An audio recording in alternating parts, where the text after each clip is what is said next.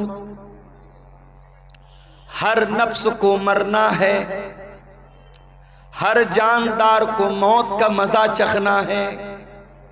اس آیت میں یہ پہلی بات بتائی گئی، موت آنی ہے، سب موت سے چھٹکارا نہیں۔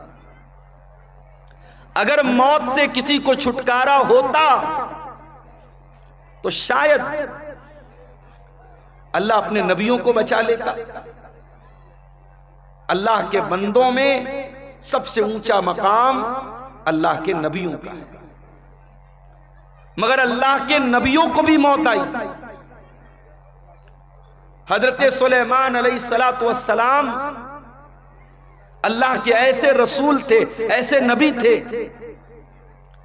کہ اللہ تعالیٰ نے ان کو بہت ساری سپر نیچرل طاقتیں دی تھی۔ جنات ان کے قبضے میں تھے،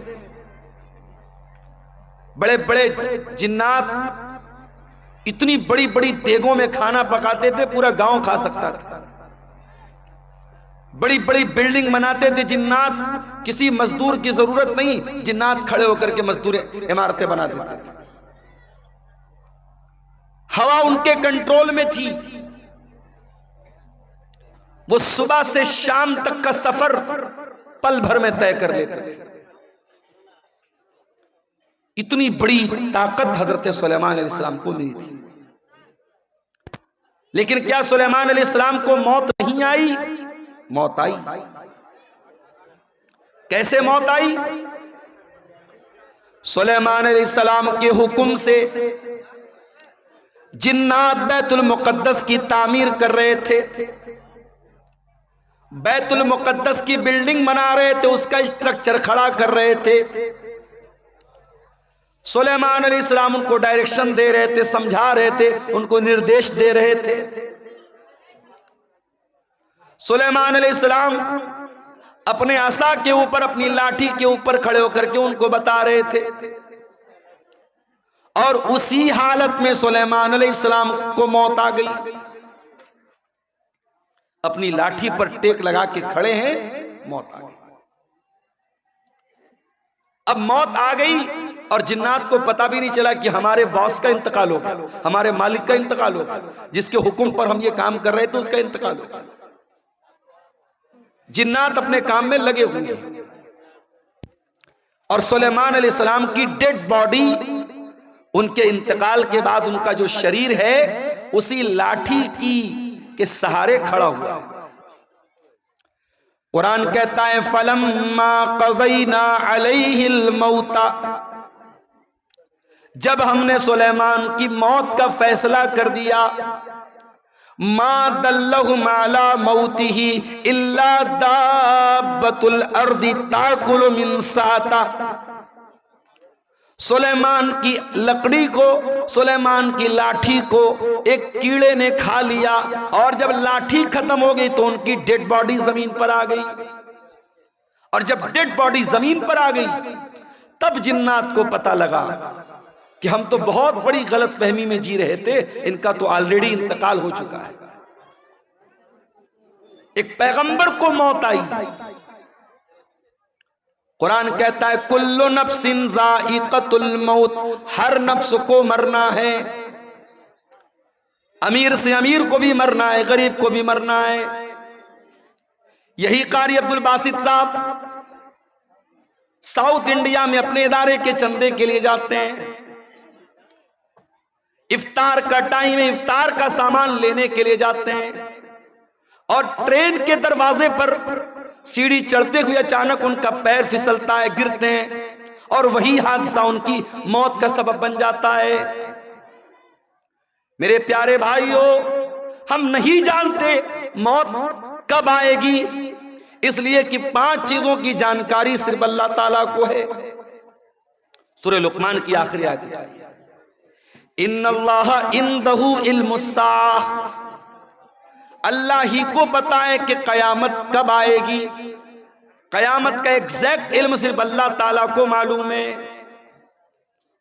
قیامت کی نشانیاں بتائی گئی ہیں، مگر قیامت ایگزیکٹ کب آئے گی، تاریخ کیا ہوگی، دن کون سا ہوگا، یہ ہمیں نہیں معلوم۔ ان اللہ عندہ علم الساعہ، قیامت کا ایگزیکٹ علم اللہ تعالیٰ کے پاس ہے۔ وَيُنَزِّلُ الْغَيْثَ، بارش کب ہوگی، کتنی ہوگی، کہاں ہوگی، اللہ کو معلوم ہے۔ ابھی کٹیہار کے 2-3 پروگرام کینسل ہو گئے، موسم خراب ہو گیا، بارش ہو گئی۔ آپ کے اسی علاقے میں سیلاب کی وجہ سے بہت سارے پروگرام کینسل ہو جاتے ہیں۔ موسم کب چینج ہو جائے، کب طوفان آ جائے، کب سیلاب آ جائے، ہم نہیں جانتے۔ وَيَعْلَمُ مَا فِي الْأَرْحَامِ، اور رحم مادر میں کیا ہے، ماں کے پیٹ میں کیا ہے، صرف اللہ کو معلوم ہے۔ آپ کہیں گے نہیں مولوی صاحب، آج کے زمانے میں الٹرا ساؤنڈ کرا لو، معلوم ہو جاتا ہے لڑکا ہے لڑکی ہے، پتہ چل جاتا ہے۔ حالانکہ سرکار کی طرف سے پرتیبندھ ہے، گورنمنٹ کی طرف سے منع ہے، مگر پتہ لگانے والے تب بھی لگا لیتے ہیں۔ اور کہیں یہ پتا چل گیا کہ ماں کے پیٹ میں لڑکی ہے اور آلریڈی 2-3 لڑکیاں ہیں، تو لڑکی کو ماں کے پیٹ میں ختم بھی کرا دیتے ہیں لوگ، جس کو انگلش میں بولتے ابارشن، گربھ پات کرا دیتے ہیں، ماں کے پیٹ میں ہی بچی کو مار دیتے ہیں۔ اور ہم کہتے صاحب ہم لوگ بڑے پڑھے لکھے لوگ ہیں، بڑے سولڈ لوگ ہیں، بڑے تہذیب یافتہ لوگ ہیں۔ ارے ہم سے اچھے تو 1400 سال پہلے کے عرب کے وہ جاہلی دور میں، دور جاہلیت کے وہ بدو تھے، وہ دیہاتی تھے، وہ جاہل لوگ تھے جو اپنے بچیوں کو مارتے تھے مگر پیدا ہونے کے بعد مارتے تھے۔ بچیوں کو قتل کرنے کی پرمپرا، بیٹیوں کو مارنے کا رواج 1400 سال پہلے بھی تھا۔ ایک ایسی سوسائٹی میں جہاں لڑکی پیدا ہونے کے بعد باپ بیچارہ پریشان ہو جاتا تھا، کیا کروں؟ اگر بیٹی کے بارے میں سماج کو پتا چلے گا کہ میرے گھر میں بیٹی پیدا ہوئی ہے، سماج مجھے تانا مارے گا، تو کیوں بیٹی کو پال رہا ہے۔ ایسے بھی قبیلے تھے، بہو لائیں گے، بیوی لائیں گے، مگر بیٹی پیدا ہوگی ان کے قبیلے میں بیٹی کو مار دیتے تھے۔ بیٹی کا باپ بننا یہ عیب تھا۔ اللہ نے قرآن میں ان کا ذکر کیا، فرمایا وَإِذَا بُشِّرَ أَحَدُهُمْ بِالْأُنْثَى ظَلَّ وَجْهُهُ مُسْوَدًّا وَهُوَ كَظِيمٌ۔ بیٹی کے باپ کو پتا چلتا تھا میرے گھر میں بیٹی پیدا ہوئی ہے، باپ کا چہرہ کالا پڑ جاتا تھا۔ يَتَوَارَى مِنَ الْقَوْمِ مِنْ سُوءِ مَا بُشِّرَ بِهِ، وہ اپنی قوم سے اپنا چہرہ چھپایا کرتا تھا۔ وہ بیچارہ سوچ میں پڑ جاتا تھا، أَيُمْسِكُهُ عَلَىٰ هُونٍ أَمْ يَدُسُّهُ فِي التُّرَابِ، کہ کیا کروں، اگر بیٹی کو پالتا ہوں تو سماج میں اپمانت ہونا پڑے گا، ذلیل ہونا پڑے گا، اور دوسرا راستہ یہ ہے اپنی بیٹی کو لے جا کے زمین میں گاڑ دوں، دفن کر دوں۔ وہ تو مٹی میں جا کر کے اپنی بیٹی کو دفن کر دیتے تھے، مگر بیٹی کا جنم ہونے کے بعد ایسا کرتے تھے۔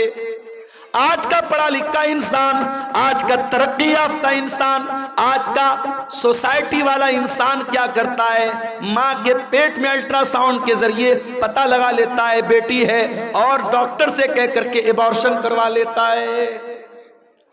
کبھی موقع ملے نا تو یوٹیوب پر جا کر کے دیکھ لینا کہ ایبارشن کیسے ہوتا ہے۔ ارے عرب کے وہ جاہل لوگ بیٹی کو زمین میں گاڑتے تھے، بیٹی ایک بار تڑپتی تھی، ایک بار روتی تھی، اس کے بعد جب اس کی جان ختم ہو جاتی تھی بیٹی رونا بند کر دیتی تھی۔ مگر یہاں اس بچی کو جو بیچاری ابھی دنیا میں نہیں آئی ہے، ماں کے پیٹ میں 1 مہینے کا گربھ ہے، 2 مہینے کا گربھ ہے، 3 مہینے کی پریگننسی ہے، اس نے لے جا کے ڈاکٹر سے کہا ایبارشن کر دو، ڈاکٹر نے ایبارشن کیا، اور ویڈیو کے اندر یہ دکھایا جاتا ہے کہ ماں کے پیٹ میں جب ایبارشن ہوتا ہے اس بچے کو ٹکڑے ٹکڑے کر کے مارا جاتا ہے، اس بچے کو، اس معصوم بچی کو جو ابھی ماں کے پیٹ میں ابھی پوری طریقے سے تیار بھی نہیں ہوئی ہے، ابھی وہ تیار ہونے کے پروسیس میں ہے، اس کو ایبارشن کے ذریعے ٹکڑے ٹکڑے کر کے اس کی باڈی کے، اس کے شریر کے ٹکڑے ٹکڑے کر کے مار دیا جاتا ہے۔ وارے انسان کتنا بڑا ظالم ہے، تو کل بھی بیٹی کا قاتل تھا تو آج بھی بیٹی کا قاتل ہے۔ آج بھی بیٹیوں کو لوگ قتل کر لیتے ہیں، اور کیوں قتل کرتے ہیں؟ ہماری اور آپ کی وجہ سے۔ یہ سماج، یہ سوسائٹی جو اپنے آپ کو بڑی دیندار کہتی ہے، جو سال میں جلسے کراتی ہے، جو پروگرام کراتی ہے، جس کے چہرے پر لمبی داڑھی ہے، جس کے ماتھے پر سجدے کا نشان ہے، اسی سماج میں جہیز چلتا ہے، اسی سماج میں بارات چلتی ہے، اسی سماج میں غریب کی بیٹی کی شادی کرنے کے لیے غریب بیٹی کا باپ لون لیتا ہے، زمین بیچتا ہے، جائیداد بیچتا ہے، پھر اپنی غریب لڑکی کی شادی کرتا ہے۔ اس غریب انسان جس کے پاس 3-4 بیٹیاں ہوں، وہ اپنی بیٹیوں کو اپنے سینے کا بوجھ سمجھتا ہے۔ اس کے ذمہ دار کون ہے؟ اس کا ذمہ دار پورا سماج ہے، پورا معاشرہ ہے۔ بیٹی کو بوجھ بنا کے رکھا ہے۔ بیٹی بوجھ نہیں ہے میرے بھائی، بیٹی رحمت ہوتی ہے۔ اگر بیٹی بوجھ ہوتی، اللہ نے اپنے نبی کو 4 بیٹیاں نہ دی ہوتی۔ اللہ نے اپنے آخری نبی کو، اپنے سب سے محبوب نبی کو اللہ نے 4 بیٹیوں کا باپ بنایا۔ اور معاف کرنا، میرے نبی صرف بیٹیوں کے باپ نہیں تھے، بیٹیوں کی جان تھے۔ میرے نبی اپنی بیٹیوں کی آنکھ میں کبھی آنسو نہیں دیکھتے تھے، میرے نبی اپنی بیٹیوں سے بہت محبت کرتے تھے۔ اللہ کہہ رہا ہے وَيَعْلَمُ مَا فِي الْأَرْحَامِ، ماں کے پیٹ میں کیا ہے یہ میں ہی جانتا ہوں، کوئی نہیں جانتا۔ الٹرا ساؤنڈ کے ذریعے ڈاکٹر یہ بتا دے گا کہ ماں کے پیٹ میں ہونے والے بچے کا جینڈر کیا ہے، لڑکا ہے یا لڑکی ہے، لیکن ڈاکٹر یہ نہیں بتا پائے گا وہ بچہ پیدا ہونے کے بعد دنیا میں کتنے دن زندہ رہے گا۔ ڈاکٹر یہ بھی نہیں بتا پائے گا وہ لڑکا ہو یا بچہ یا بچی دنیا میں آنے کے بعد نیک بنے گا یا برا بنے گا، نمازی بنے گا یا بے نمازی بنے گا، مسلمان بنے گا یا کافر بنے گا، وہ کیا بنے گا، اس کا کیریکٹر کیا ہوگا، اس کا مزاج کیا ہوگا، اللہ سب جانتا ہے۔ وَيَعْلَمُ مَا فِي الْأَرْحَامِ، رحم مادر میں جو بچہ ہے اس کا XYZ سب اللہ جانتا ہے۔ اور چوتھی چیز وَمَا تَدْرِي نَفْسٌ مَاذَا تَكْسِبُ غَدًا، اور کوئی نہیں جانتا کہ وہ کل کیا کرے گا۔ آپ سوچتے ہیں کل کہیں پروگرام ہے، آپ پہلے سے پلاننگ بنا کے بیٹھے کل مجھے پروگرام میں جانا ہے، اچانک کوئی معاملہ آ گیا، کوئی حادثہ ہو گیا، کوئی ٹرین لڑ گئی، کوئی بس گر گئی، کوئی روڈ پہ جام ہو گیا، کوئی مر گیا، کوئی بیمار پڑ گیا، کچھ بھی ہو سکتا ہے۔ ہم نہیں جانتے، ہم فائنل اور کنفرم نہیں جانتے کہ ہم کل کیا کریں۔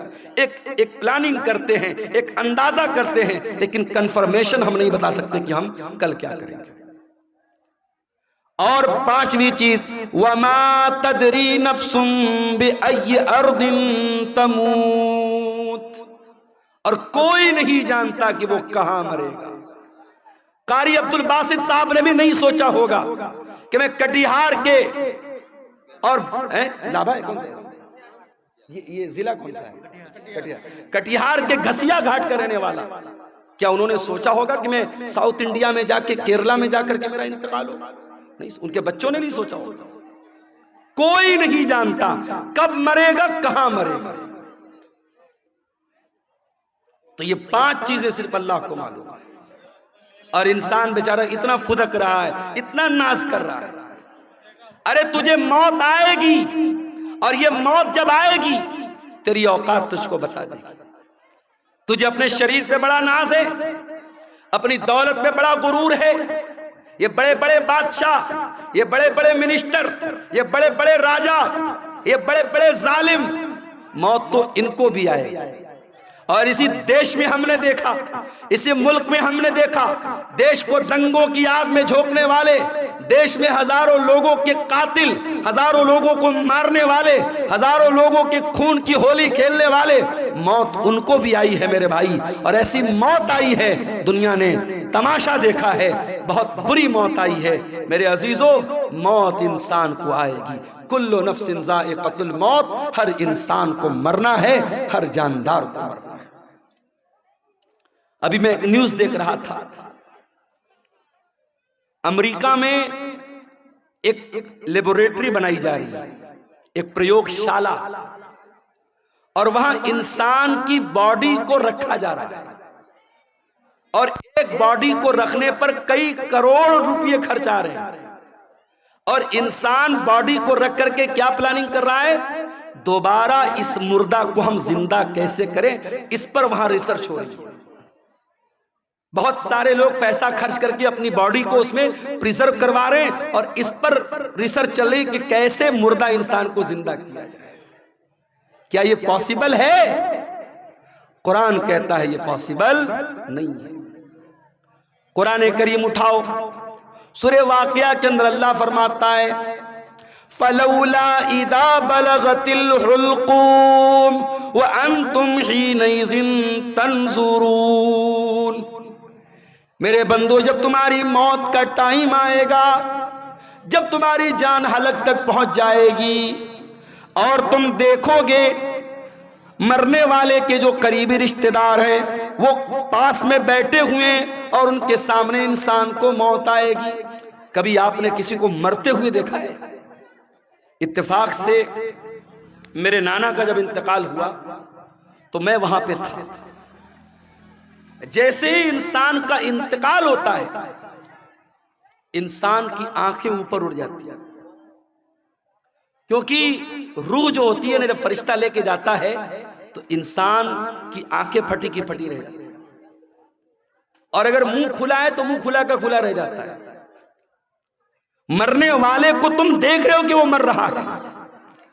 وَنَحْنُ أَقْرَبُ إِلَيْهِ مِنْكُمْ وَلَكِنْ لَا تُبْصِرُونَ۔ ماں کا انتقال ہو رہا ہے، بچے بغل میں بیٹھے ہیں، باپ کا انتقال ہو رہا ہے، بیٹے بغل میں بیٹھے ہیں۔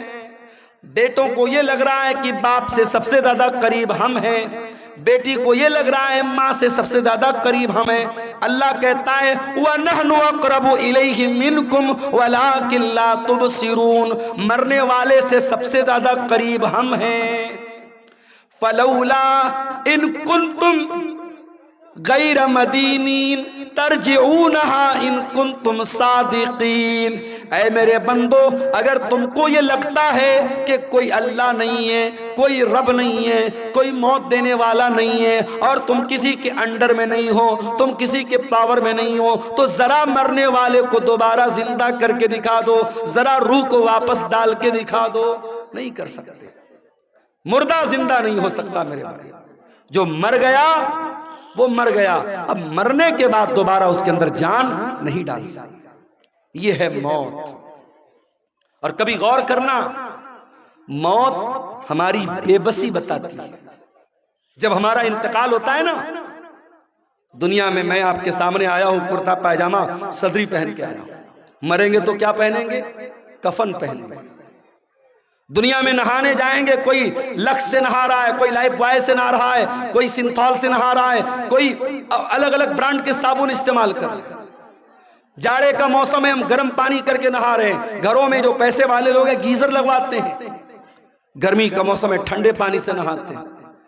مر گیا بیچارہ کچھ نہیں بولتا، گرم سے نہلاؤ، ٹھنڈے سے نہلاؤ، صابن کے ساتھ نہلاؤ، بنا صابن کے نہلاؤ، کچھ نہیں بول سکتا۔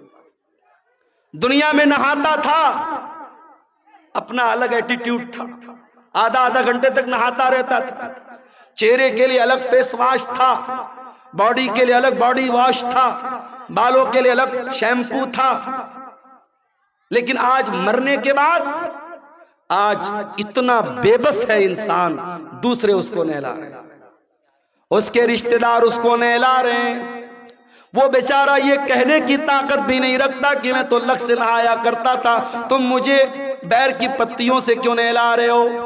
میں تو فلاں صابن سے نہایا کرتا تھا، میرا فیوریٹ صابن کہاں ہے، میرا شیمپو کہاں ہے، میرا باڈی واش کہاں ہے، میرا فیس واش کہاں ہے؟ وہ بیچارہ یہ کہنے کی طاقت بھی نہیں رکھتا کہ میں تو دنیا میں پانی ہمیشہ گرم کر کے نہایا کرتا تھا، تم مجھے ٹھنڈے پانی سے کیوں نہلا رہے ہو؟ دنیا میں نہاتا تھا، باتھ روم میں پیک ہو کر کے نہاتا تھا، آج اس کے نہلانے والے، اس کے گھر والے اس کو نہلا رہے ہیں، اس کے بدن کا کپڑا بھی نہیں اتر رہا ہے، کینچی سے اس کا کرتا کاٹا جا رہا ہے، کینچی سے اس کی بنیان کو کاٹا جا رہا ہے، اس کا تہبند اتارا جا رہا ہے، اس کا انڈر ویئر اتارا جا رہا ہے، آج اس کی شرمگاہ کو دوسرے لوگ کھول کر کے نہلا رہے ہیں۔ اللہ اکبر، کتنی بے بسی ہے میرے بھائی۔ نہلا دیا گیا، اب کفن کا نمبر آیا۔ اسلام کی تعلیم دیکھو، امیر آدمی کو بھی وہی کفن دینا ہے، غریب کو بھی وہی کفن دینا ہے، وہی سوتی کپڑا ہے، وہی سفید چادر ہے۔ دنیا میں بہت رنگین رنگین پہن کر کے چلا کرتا تھا، برانڈڈ کپڑے پہنا کرتا تھا، مہنگے کپڑے پہنا کرتا تھا، آج مرنے کے بعد اسی سوتی چادر میں، اسی سوتی چادر میں تجھ کو کفنایا جا رہا ہے، اسی سوتی کفن میں تجھ کو کفنایا جا رہا ہے۔ کفنا دیا گیا، اب اس کے بعد قبرستان لے کے جانا ہے۔ اگر قبرستان قریب میں ہے، جنازے کی چارپائی پہ لاش کو رکھا گیا، چارپائی کو 4 لوگوں نے کندھے پر اٹھایا، لے کے قبرستان پہنچے۔ اتنا بے بس ہے انسان، مرنے کے بعد ہل نہیں سکتا، اس کی باڈی کو 4 لوگ مل کر کے جنازے پر اٹھا کر کے لے کے قبرستان جا رہے ہیں۔ قبرستان لے کے جایا گیا، وہاں پہلے سے قبر کو کھود کر کے ریڈی کیا گیا ہے، جنازے کو قبر میں اتارا گیا، مٹی ڈالی گئی، قبر تیار ہو گئی، گھر والوں نے کھڑے ہو کر کے مغفرت کی دعا کر دی، آسانی کی دعا کر دی، پھر اس کے بعد مٹی ہاتھ سے اپنے مٹی جھاڑ کر کے گھر والے واپس چلے گئے۔ اے انسان، تو کتنا غافل ہے، تو کیا کیا حرکتیں کرتا ہے۔ اس قبر میں نہ تیرا باپ تیرے ساتھ آیا، نہ تیرے بچے تیرے ساتھ آئے، نہ تیری بیوی تیرے ساتھ آئی، نہ تیرا مال تیرے ساتھ آیا، نہ زمین تیرے ساتھ آئی، نہ جائیداد تیرے ساتھ آئی۔ کل نفس ذائقۃ الموت، ہر نفس کو موت کا مزہ چکھتا ہے۔ اللہ اپنے نبی سے قرآن میں کہتا ہے وَمَا جَعَلْنَا لِبَشَرٍ مِّن قَبْلِكَ الْخُلْدَ أَفَإِن مِّتَّ فَهُمُ الْخَالِدُونَ۔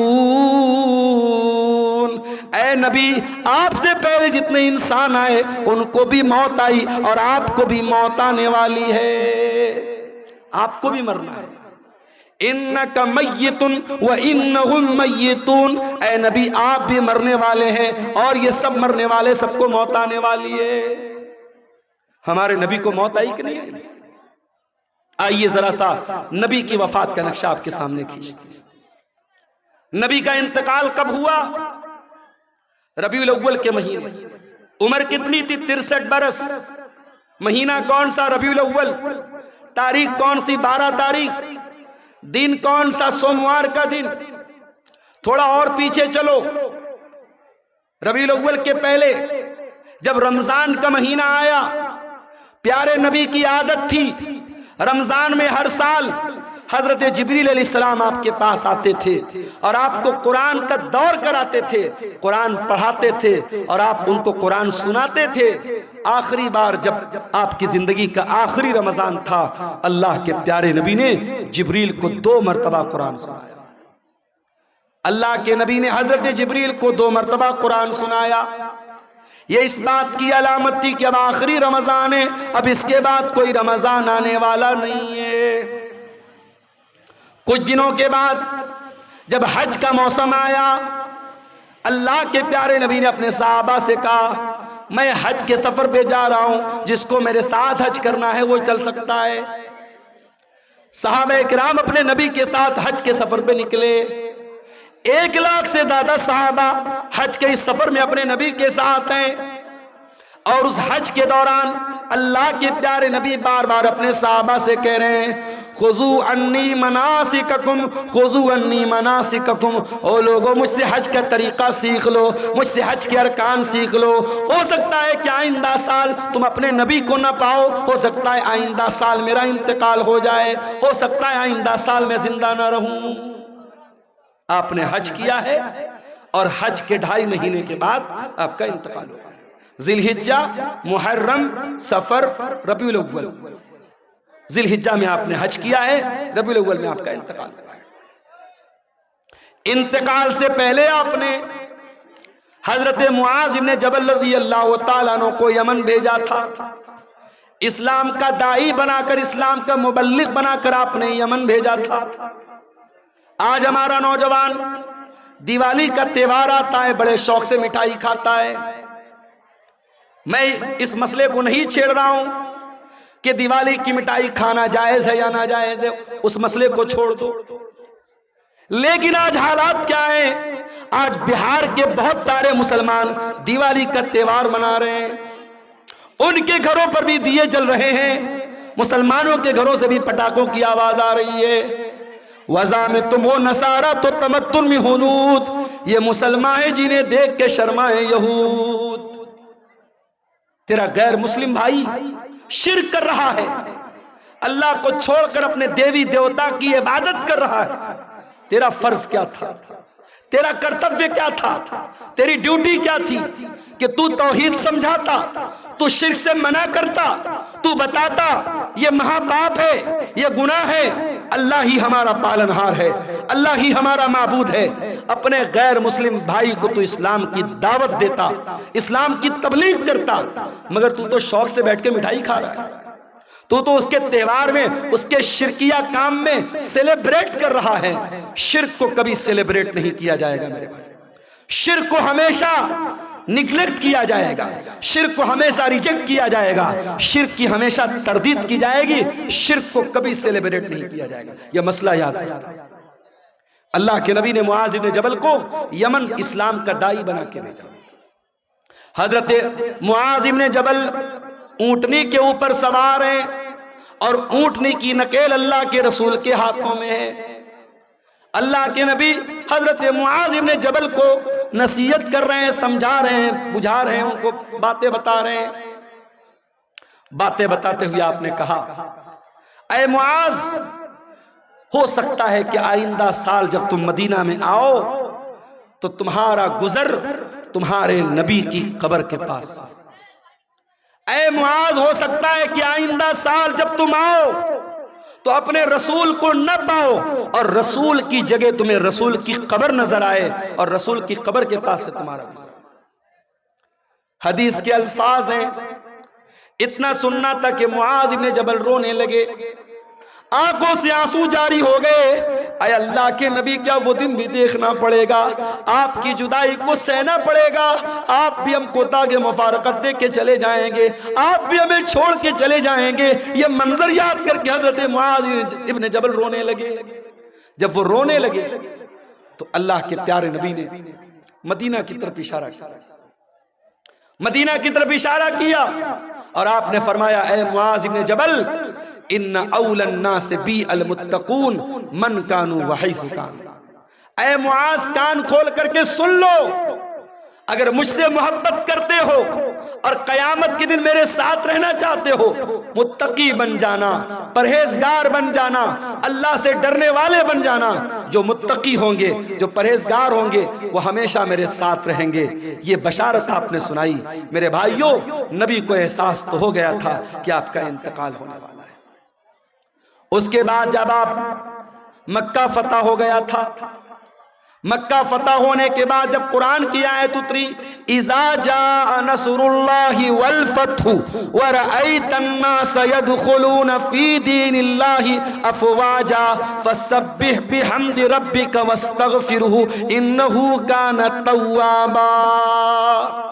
جب قرآن کی یہ چھوٹی سورت نازل ہوئی تو نبی سمجھ گئے کہ اب جب اللہ کا دین مکمل ہو رہا ہے، اللہ کا مشن پورا ہو رہا ہے، اس کا مطلب کہ اب میری موت کا ٹائم قریب آ رہا ہے۔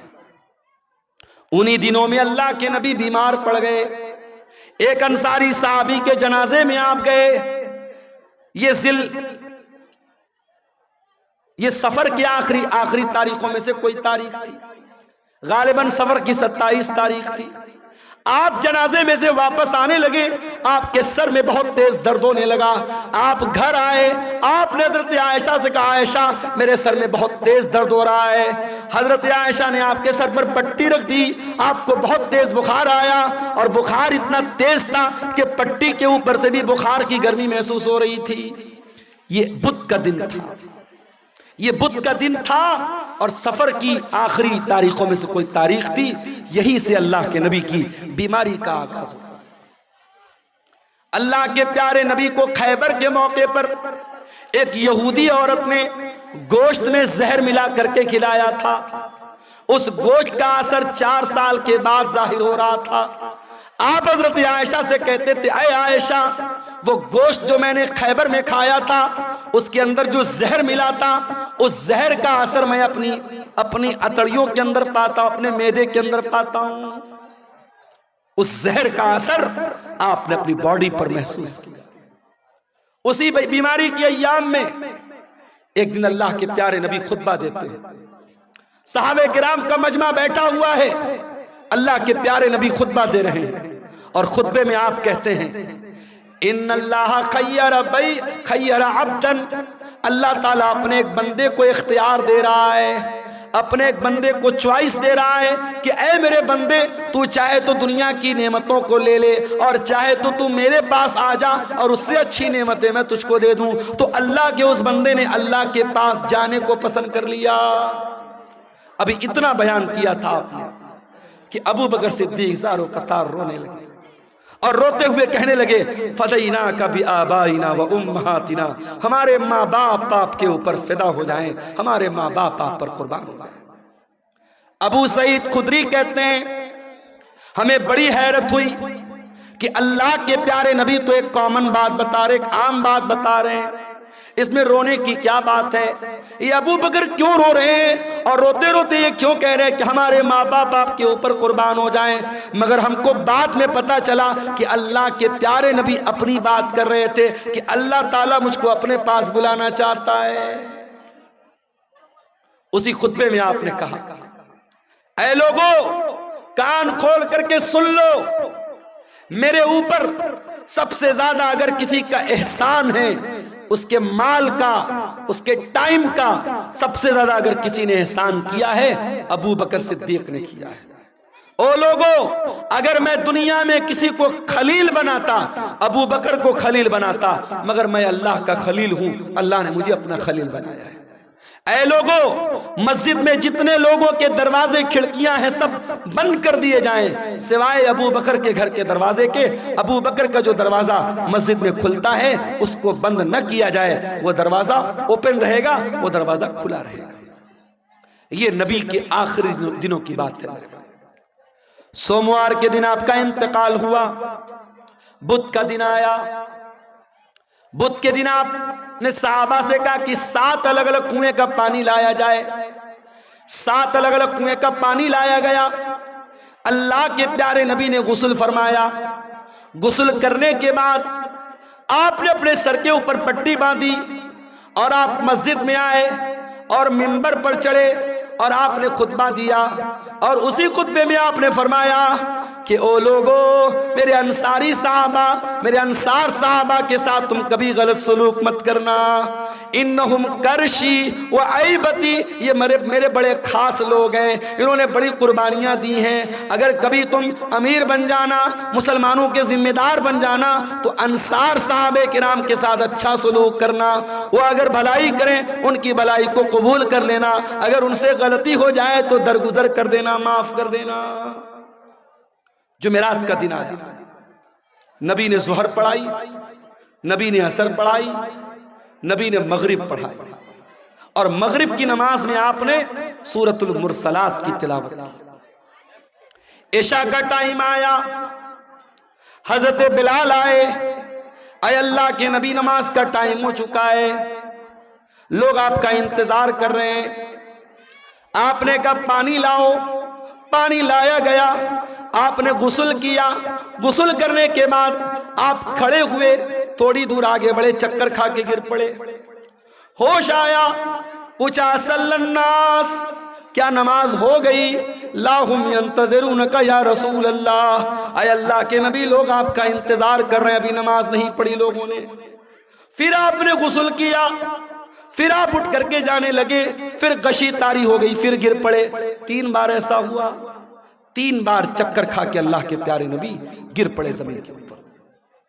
جب 3 بار ایسا ہو گیا اور آپ سمجھ گئے کہ اب میری طبیعت مسجد میں جانے لائق نہیں ہے، تو آپ نے کہا کہ جاؤ ابو بکر سے کہو وہ لوگوں کو نماز پڑھائیں۔ لوگ حضرت ابو بکر کے پاس آئے، چلیے آپ نماز پڑھائیے، اللہ کے نبی کا آرڈر ہے۔ ابو بکر بڑے نرم دل آدمی تھے، بڑے رحم دل آدمی تھے، انہوں نے حضرت عمر سے کہا کہ اے عمر آپ جا کر کے نماز پڑھا دیجئے۔ حضرت عمر نے کہا نہیں، اللہ کے نبی نے آپ کو پرمیشن دی، آپ چل کر کے نماز پڑھائیے۔ 17 ٹائم کی نمازیں نبی کی زندگی میں، نبی کی آخری ایام میں ابو بکر صدیق نے پڑھائی۔ جمعرات کے دن کی عشاء کی نماز، جمعہ کی 5 ٹائم کی نماز، سنیچر کو 5 ٹائم کی نماز، اتوار کو 5 ٹائم کی نماز، اور سوموار کی فجر کی نماز، یہ ٹوٹل 17 نمازیں حضرت ابو بکر صدیق نے اللہ کے پیارے نبی کی زندگی میں آخری دنوں میں پڑھائی تھی۔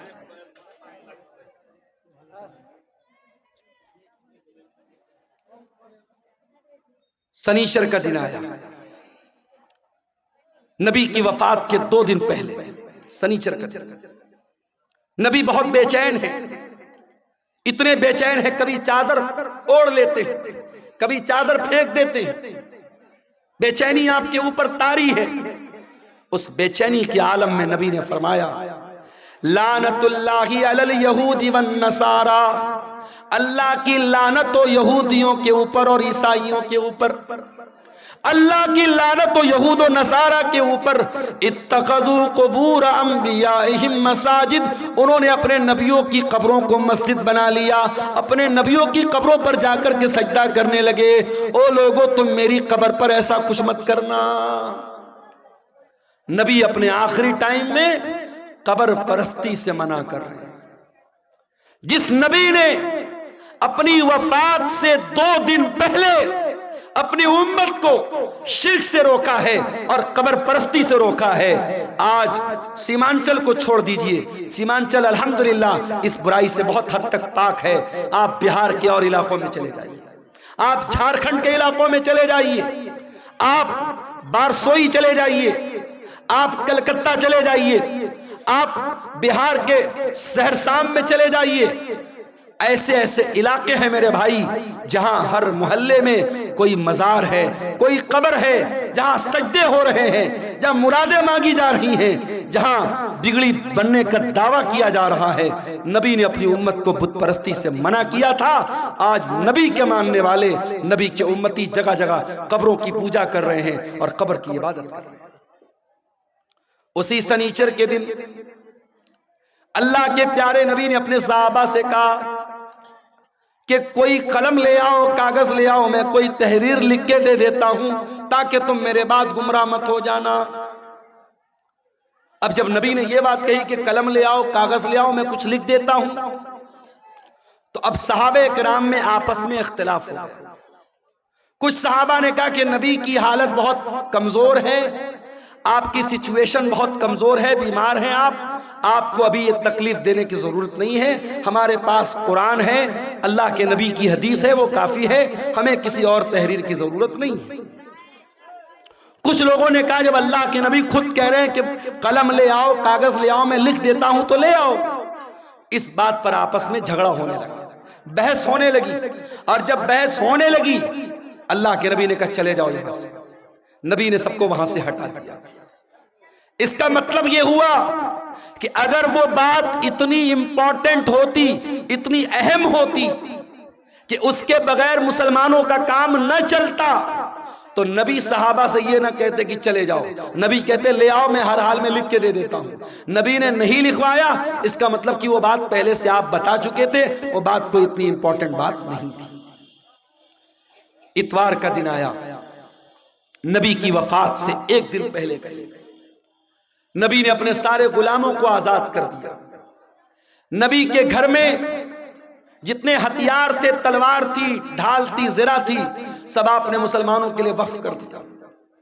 اتنا ہی نہیں، آپ کے گھر میں 7 دینار تھے، آپ نے ان کو بھی صدقہ خیرات کر دیا۔ اتوار کے کا دن گزارنے کے بعد جب رات آئی ہے اور چراغ جلانے کے لیے تیل کی ضرورت پڑی ہے، تو اماں عائشہ کہتی ہیں میرے پاس تیل نہیں تھا، مجھے پڑوسی سے مانگنا پڑا، تب جا کر محمد رسول اللہ کے گھر میں چراغ جلا ہے، روشنی ہوئی ہے۔ اللہ اکبر۔ میری پیاری ماں اور بہنوں، آج آپ کا چپل آپ کی پسند کا نہ آئے، آپ کا کپڑا آپ کی پسند کا نہ آئے، آپ کی پسند کی جویلری آپ کا شوہر نہ لائے، تو میاں بیوی میں جھگڑا ہو جاتا ہے۔ بیوی کہہ دیتی ہے ارے جائیے، آپ کے ساتھ تو شادی کر کے میں پھنس گئی، شادی کر کے پھنس گئی آپ کے ساتھ، آپ تو کبھی میری پسند کا سامان نہیں لاتے ہیں۔ آج شوہر اپنا دل اور کلیجہ نکال کے رکھ دے تب بھی بیوی خوش نہیں ہونے والی۔ وہ ایک لطیفہ ہے نا کہ ایک مولوی صاحب تھے، بہت اچھی تقریر کرتے تھے، بہت پبلک ان کی بڑی عزت کرتی تھی، بڑا لوگ احترام کرتے تھے، اور گھر میں جو ان کی گھر والی تھی وہ ان کی عزت ہی نہیں کرتی تھی، ان کو مانتی نہیں تھی۔ تو ایک دن ان کی گھر والی نے کہا ارے سنتے ہو، رات میں نے خواب دیکھا ایک بزرگ ہوا میں اڑ رہے ہیں، ایک بزرگ کو دیکھا میں نے کہ ہوا میں اڑ رہے ہیں، میں تو دیکھ کے بڑی اچنبھت ہو گئی، حیران ہو گئی۔ تو مولوی صاحب نے کہا کہ ارے پاگل، وہ بزرگ میں تھا جس کو تم نے ہوا میں اڑتے ہوئے دیکھا تھا۔ کہا اچھا آپ تھے، اسی لیے تھوڑا ٹیڑھا ٹیڑھا اڑ رہے تھے، سیدھا نہیں اڑ رہے تھے۔ تو بیوی کبھی شوہر کی تعریف کرنے کو تیار نہیں ہوتی ہے، یہ مزاج ہوتا ہے میرے بھائیوں بیویوں کا۔ لیکن آپ دیکھیے نبی کی بیویوں نے کیسی زندگی گزاری۔ نبی نے اپنی بیویوں کو کوئی لگژری لائف نہیں دی، کوئی شاندار گھر نہیں ہے، کوئی شاندار کپڑا نہیں ہے، کوئی شاندار فرنیچر نہیں ہے۔ نبی کی حیات کا آخری دن ہے اور نبی کے گھر میں جو چراغ جل رہا ہے، چراغ کی بتی کا تیل بھی ادھار مانگ کے لایا گیا ہے۔ سوموار کا دن آتا ہے، نبی اکرم کی زندگی کا آخری دن ہے۔ اللہ کے پیارے نبی فجر کی نماز کا ٹائم ہوتا ہے، بستر سے اٹھتے ہیں، اپنے کمرے کے دروازے پر آتے ہیں، پردہ ہٹاتے ہیں، سامنے صحابہ کرام نماز پڑھ رہے ہیں، ابو بکر صدیق نماز پڑھا رہے ہیں اور صحابہ کرام نماز پڑھ رہے ہیں۔ یہ منظر دیکھ کر کے اللہ کے نبی بہت خوش ہوتے ہیں اور آپ کے چہرے پر مسکراہٹ آ جاتی ہے۔ آپ جب مسکرانے لگتے ہیں تو صحابہ کرام نماز کی حالت میں اپنے نبی کی مسکراہٹ کو محسوس کر لیتے ہیں۔ صحابہ کرام سمجھ جاتے ہیں کہ اللہ کے نبی اپنے کمرے کے دروازے پر آئے ہیں۔ صحابہ کرام تالی بجانے لگتے ہیں، لقمہ دینے لگتے ہیں حضرت ابو بکر صدیق کو کہ جلدی سے پیچھے چلے آؤ، اللہ کے نبی آ چکے ہیں۔ لیکن جب اللہ کے نبی نے محسوس کیا کہ صحابہ کرام چاہتے کہ میں امامت کراؤں تو آپ نے اشارہ کیا کہ نماز پوری کرو، اور اس کے بعد آپ نے پردہ گرا دیا۔ یہ آخری نظر تھی، صحابہ کہتے ہیں آخری دیدار تھا جو ہم نے اپنے نبی کا کیا تھا۔ فجر کا ٹائم ختم ہوا، چاشت کا ٹائم شروع ہوا، سورج آسمان کی طرف بلند ہونے لگا۔ جیسے جیسے سورج بلند ہو رہا ہے چاشت کا ٹائم ہو رہا ہے، محمد رسول اللہ کی تکلیف بڑھ رہی ہے میرے بھائی۔ آپ نے اپنی بیٹی حضرت فاطمہ کو بلوایا، حضرت فاطمہ نے آ کر کے اپنے باپ کو تکلیف میں دیکھا، فرمایا واہ کربا ابتا، ہائے میرے ابا جان کی تکلیف۔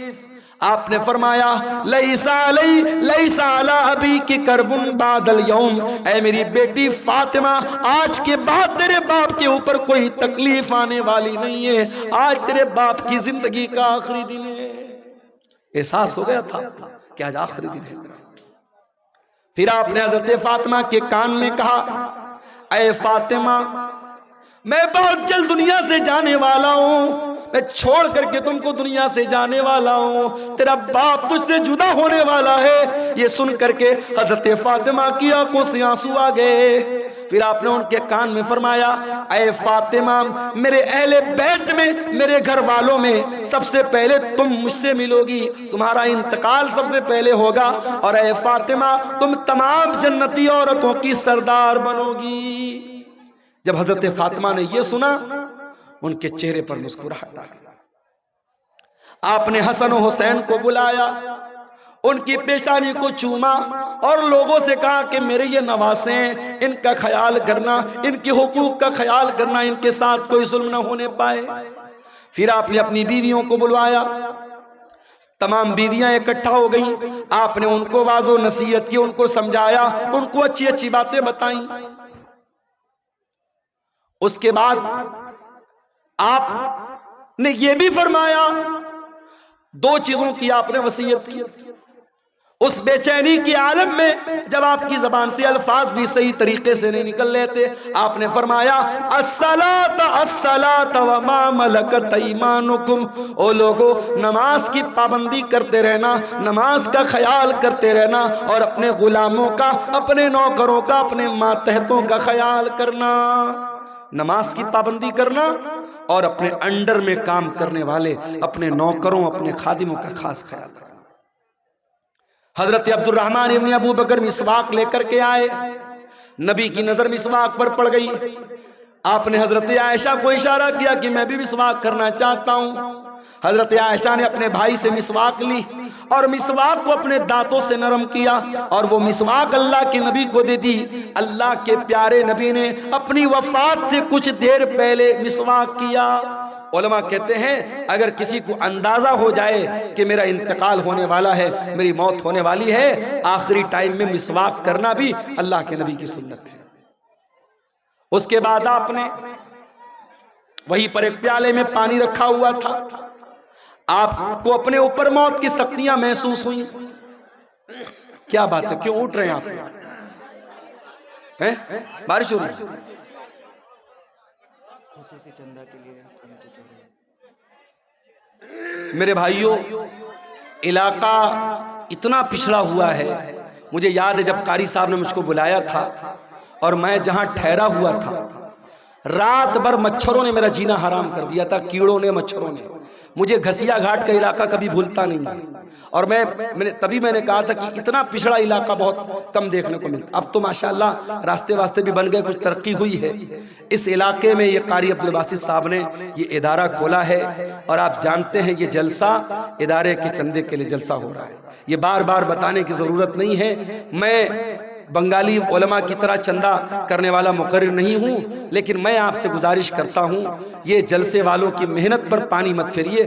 بارش ہو رہی ہے، ہلکی پھلکی بارش ہو رہی ہے، اگر ہو بھی رہی تھوڑا بہت بھیگ بھی گئے تو مسئلہ نہیں ہے، لیکن آپ اس ادارے کے اوپر پیسوں کی بارش ضرور کر کے جائیے گا، اور جو بھی چندہ 100 200 1000 لاکھ 2 لاکھ جو بھی آپ دے کے جا سکتے ہیں، ادارے کا تعاون کر کے جائیے گا۔ خصوصی طور پر یہ میری آپ سے گزارش ہے، ادارہ آپ کے تعاون کا محتاج ہے، علاقہ آپ دیکھ رہے ہیں، ادارے کی ضرورت آپ دیکھ رہے ہیں۔ میں رسول کی وفات کا واقعہ بیان کر رہا ہوں، تھوڑی دیر اور آپ کے صبر کا امتحان لیتا ہوں، پھر میں آپ سے اجازت دے لوں گا۔ اللہ کے نبی کا آخری ٹائم ہے میرے بھائی، اور موت کی شدت آپ محسوس کر رہے ہیں۔ آپ نے موت کی اس شدت میں اپنے چہرے پر پانی ڈالا اور آپ نے کہا اللہم انی علی سکرات الموت، اے اللہ میری مدد کر، موت کی سختیوں پر میری مدد کر۔ حضرت عائشہ کہتی ہیں کہ نبی کے اوپر جب میں نے موت کی سختی کو دیکھ لیا، اس وقت تک میں موت کی سختی کو برا سمجھتی تھی، مگر جب اپنے نبی کے اوپر میں نے موت کی سختی کو دیکھا تو میں سمجھ گئی کہ موت کی سختی برحق ہے، اور موت کی سختی کسی کے اوپر بھی آ سکتی ہے۔ پھر آپ نے آسمان کی طرف ہاتھ اٹھایا، آپ نے فرمایا مع الرفیق الاعلی، اے اللہ مجھے سب سے بہترین لوگوں کی صحبت عطا فرما، مع الذین انعمت علیہم من النبیین والصدیقین والشہداء والصالحین، اے اللہ اپنے نبیوں کے ساتھ مجھے اٹھانا، اپنے صدیقین کے ساتھ مجھے اٹھانا، اپنے نیک بندوں کے ساتھ اٹھانا۔ اتنا کہنے کے کیا کیڑے مکوڑے بھی جو ہے نا، اپنے نبیوں کے ساتھ ہے اللہ تعالیٰ مجھ کو اٹھانا، اور یہی پڑھتے ہوئے اللہ کے نبی نے اپنے ہاتھ اٹھائے اور آپ کے ہاتھ زمین پر گر گئے اور آپ کی روح آپ کے بدن سے نکل گئی اور اللہ کے آخری نبی بھی اللہ کو پیارے ہو گئے۔ انا للہ و انا الیہ راجعون۔ یہ منظر تھا اللہ کے نبی کی وفات کا، اور جب آپ کی وفات ہو گئی صحابہ کرام پر جو بیتی تھی میرے بھائیوں وہ بیان کے باہر تھی۔ حضرت فاطمہ نے کہا یا ابتا من جنت الفردوس ماوا یا ابتا الی جبریل ننا، اے میرے ابا جان ہم آپ کی موت کی خبر جبریل امین کو دے رہے ہیں، اے ابا جان آپ کا ٹھکانہ جنت الفردوس ہے، یا ابتا اجاب ربن دعا، اے ابا جان آپ نے اپنے رب کی دعوت کو قبول کر لیا، اپنے رب کے پاس چلے گئے۔ یہ نبی کی وفات کا منظر تھا میرے بھائی۔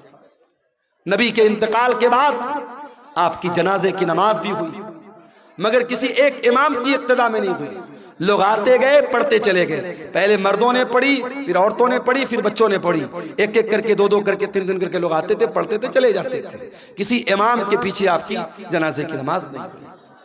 اور جب نبی کو دفنایا گیا تو حضرت فاطمہ نے کہا تھا حضرت انس سے اطابت انفسکم ان تحسو علی رسول اللہ صلی اللہ علیہ وسلم التراب، اے انس تمہارے دل نے گوارا کیسے کیا کہ تم نے نبی کے اوپر مٹی ڈالی تھی؟ نبی کے اوپر مٹی ڈالنا اور نبی کو مٹی میں اتارنا، قبر میں اتارنا کیسے تم نے گوارا کر لیا؟ مگر میرے بھائیوں یہ اللہ کا قانون تھا، یہ اللہ کا دستور تھا، یہ اللہ کا حکم تھا، اور صحابہ کرام نے اس پر عمل کیا اور پیارے نبی کو بھی قبر میں اتارا گیا اور آپ کو بھی قبر میں دفنایا گیا۔ تو موت تو سب کو آنی ہے میرے بھائی، کل نفس ذائقۃ الموت، سورہ آل عمران کی آیت نمبر 185 میں پہلی بات اللہ نے یہی بیان کی۔ اس کے بعد فرمایا وَإِنَّمَا تُوَفَّوْنَ أُجُورَكُمْ يَوْمَ الْقِيَامَةِ، اور اے میرے بندو مرنے کے بعد جب تم اللہ کے پاس جاؤ گے تو قیامت کے دن تمہارے عمل کا پورا پورا بدلہ تمہیں دیا جائے گا۔ دنیا میں جو اچھا عمل کیا، جو برا عمل کیا، جو نیکی کیا، جو گناہ کیا، سب کا بدلہ اللہ تعالیٰ قیامت کے دن تم کو دے گا۔ دنیا میں نیکی کا پھل مل بھی سکتا ہے نہیں بھی مل سکتا ہے، گناہ کی سزا مل بھی سکتی ہے نہیں بھی مل سکتی ہے، مگر نیکی اور گناہ کی اصل جو اس کی جزا ہے، جو سزا ہے، وہ آخرت میں ملے گی۔ دنیا دار العمل ہے، آخرت دار الجزا ہے۔ یہاں عمل کرو گے یہاں بدلہ مل بھی سکتا ہے نہیں بھی مل سکتا ہے، لیکن وہاں بدلہ ملے گا۔ وَإِنَّمَا تُوَفَّوْنَ أُجُورَكُمْ يَوْمَ الْقِيَامَةِ، تمہارے عمل کا پورا پورا بدلہ تم کو قیامت کے دن دیا جائے گا۔ یہ دوسری بات اللہ نے بیان کی۔ اور تیسری بات فَمَنْ زُحْزِحَ عَنِ النَّارِ وَأُدْخِلَ الْجَنَّةَ، جس کو قیامت کے دن اللہ تعالی جہنم کی آگ سے بچا لے گا اور جنت میں داخل کر لے گا وہی کامیاب ہونے والا ہے۔ دنیا میں کتنی دولت تھی، کتنا پیسہ تھا، کتنا نام کمایا تھا، کتنا اسمارٹ تھا، کتنا ہینڈسم تھا، اس کی بیوی کیسی ہوتی، اس کے بچے کیسے تھے، یہ ہماری نظر میں کامیابی ہو سکتی ہے، مگر اللہ کی نظر میں کامیابی کیا ہے؟ فرمایا فَمَنْ زُحْزِحَ عَنِ النَّارِ، قیامت کے دن جس کے بارے میں اللہ کی عدالت میں یہ فیصلہ ہو جائے کہ اس کو جہنم میں نہیں ڈالنا ہے، اس کو جنت میں ڈالنا ہے، وہی کامیاب ہونے والا ہے۔ میرے بھائی دنیا میں کوئی آئی ایس کا ایگزام پاس کر لے، کوئی آئی پی ایس کا ایگزام پاس کر لے، کوئی پولیس کی بھرتی کا ایگزام پاس کر لے، کوئی ٹیچنگ کے ایگزام میں پاس ہو جائے، اخبار میں نام آتا ہے، گھر والے مٹھائی بانٹتے ہیں، میرے بیٹے نے نیٹ پاس کر لیا، میرا بیٹا آئی اے ایس کے ایگزام میں پاس ہو گیا، میری بیٹی نے میڈیکل کا ایگزام پاس کر لیا۔ ذرا سوچو کتنی خوشی کا لمحہ ہوگا جب قیامت کے دن اللہ کی عدالت میں یہ فیصلہ ہوگا میرا یہ بندہ پاس ہو گیا، یہ میرا بندہ پاس ہو گیا، اس کو جنت میں لے کے جاؤ۔ اور اس انسان کے لیے کتنا افسوس کا مقام ہوگا جس کے بارے میں یہ فیصلہ ہوگا کہ اس کے بارے میں اللہ کہے گا اس کو جہنم میں لے کے جاؤ۔ میرے عزیزوں کامیابی یہ ہے، اس کامیابی کو حاصل کرنا ہے، اس کے لیے ہمیں محنت کرنا ہے۔ جہنم سے ہم کیسے بچ جائیں اور اپنے پریوار کو ہم کیسے بچا لیں، اس پر ہم محنت کریں۔